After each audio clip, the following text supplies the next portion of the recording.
Hi friends, welcome to my channel KSNR family. ఎలా ఉన్నారు? అందరూ బాగున్నారా? ఈ రోజున మీకు హిందూ క్యాలెండర్లో అత్యంత పవిత్రమైన పండుగలలో జానకి జయంతి లేదా సీతానవమిగా జరుపుకుంటారు. ఈరోజు సీతమ్మ పుట్టినరోజు అని నమ్మకం. భార్యాభర్తల మధ్య గొడవలు, అన్యోన్యత లేకపోవడం, వివాదాలు అలా ఉన్నప్పుడు ఈ సీతానవమి రోజున సీతమ్మ తల్లికి, శ్రీరామునికి పూజ చేయటం వలన ఆ గొడవలన్నీ తొలగిపోతాయి. అసలు ఆ పూజ ఎలా చేయాలి, ఏ సమయంలో చేయాలి అనే విషయం గురించి ఇప్పుడు చెప్తాను, చూడండి. సీతానవమి ఈ 2022వ సంవత్సరంలో ఎప్పుడు వస్తుంది అనే విషయం గురించి ఇప్పుడు చూద్దాం. ప్రతి సంవత్సరం వైశాఖ మాసంలో శుక్లపక్షంలో 9వ రోజున సీతానవమిగా జరుపుకుంటారు. ఈరోజు సీతమ్మ తల్లి పుట్టినరోజు అని నమ్మకం. సీతానవమి శ్రీరామనవమి తర్వాత ఒక నెలకు వస్తుంది. ఈ రోజున సీతామాత దర్శనమిస్తుందని ప్రతీతి.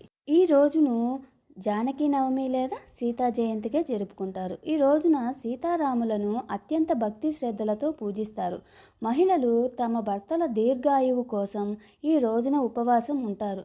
తాము సుమంగలిగా జీవిస్తామని, ఇంట్లో ఆనందం, శాంతి నెలకొంటాయని నమ్మకం. ఈ సంవత్సరం సీతానవమి మే 10న వచ్చింది. ఈ రోజున పూజా సమయం గురించి, అలాగే సీతా జయంతి ప్రాముఖ్యత గురించి ఇప్పుడు చూద్దాం.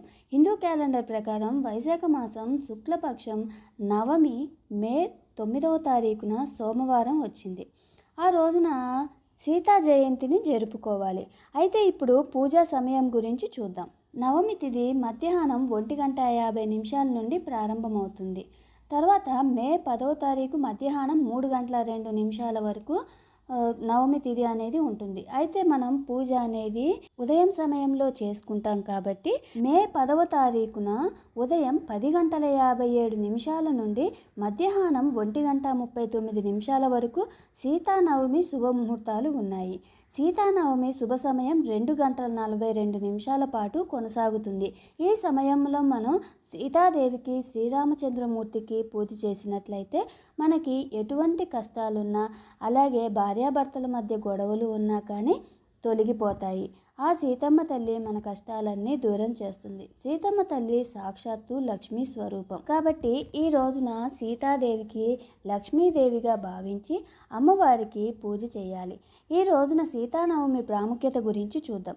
పురాణాల ప్రకారం ఒకప్పుడు మిథిలా రాజు జనకుడు పొలాలను దున్నుతున్నాడు. ఆ సమయంలో జనకుడికి కుమార్తె రూపంలో సీతమ్మ దొరికింది.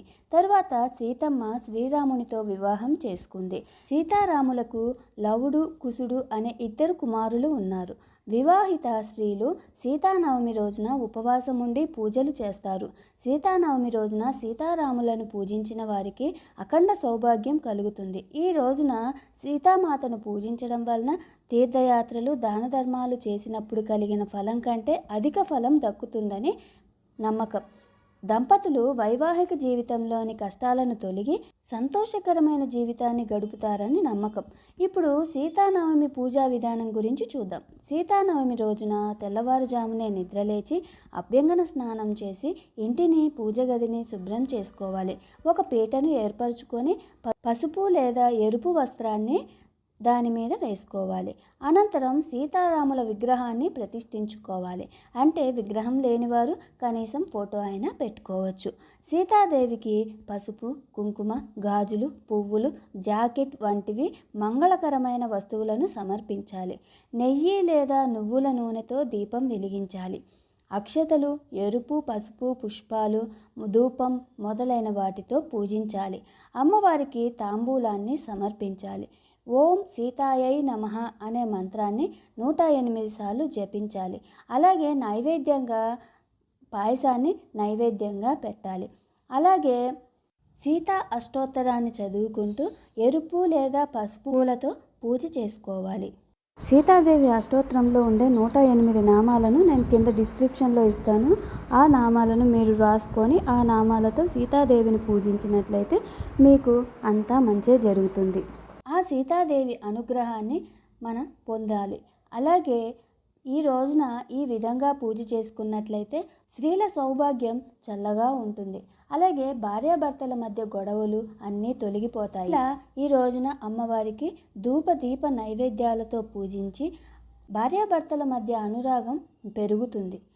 విన్నారు కదా, ఇంత పవిత్రమైన సీతా జయంతి రోజున స్త్రీలు అందరూ సీతామాతకు శ్రీరామచంద్రమూర్తికి పూజ చేసుకొని భార్యాభర్తల మధ్య ఉన్న గొడవలను తొలగించుకోవచ్చు.